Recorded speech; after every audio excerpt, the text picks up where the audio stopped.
Hi, we are Project Hypnos. We are making a story-driven 360-degree film for head-mounted display, or you can say a virtual reality movie. So VR 360 film is a really new medium and not a lot has been done in it. There's really only a handful of VR films out there and very few of them focus on telling stories. So to begin this project, we started out by doing research. We looked at what films were out there and what they were doing, what worked and what didn't. We also created demos to try out new techniques. We discovered that viewers often felt like a character in the film.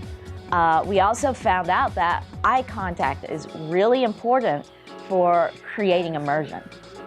For our story, we wanted to put the viewer into the shoes of somebody that's entirely disabled, has absolutely no agency in the scene.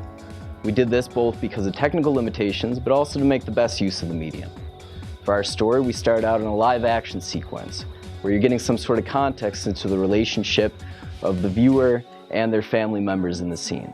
Once we transition into a dance sequence, you're getting some sort of emotion from the dance and also building up some feelings of anxiety and frustration, only to build it into our third sequence where we finally have this calm. It's an entirely CG space that's meant to really bring the viewer back down to a level of comfort. There are many challenges for making a 360 film.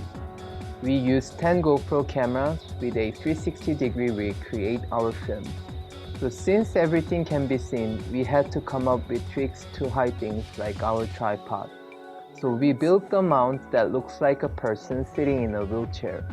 So when you're in the scene, you will be the camera and also the main character. After filming, we stitched together the footage from the GoPro cameras into a panoramic film.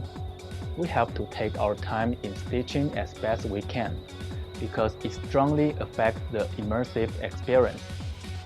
We also developed plugin tools in Maya for better animation and visual effects. Once we have the footage, we combine it with sound and CG in the Unity. For an immersive experience, we focus on keeping the resolution as high as possible, while playback is above 60 frames per second. After this, we have our final film that we can distribute to Oculus and Gear VR. Maybe virtual reality is just a new medium, but through this medium, we become more empathetic and connected to what has been recorded by 360 camera and become part of the virtual world.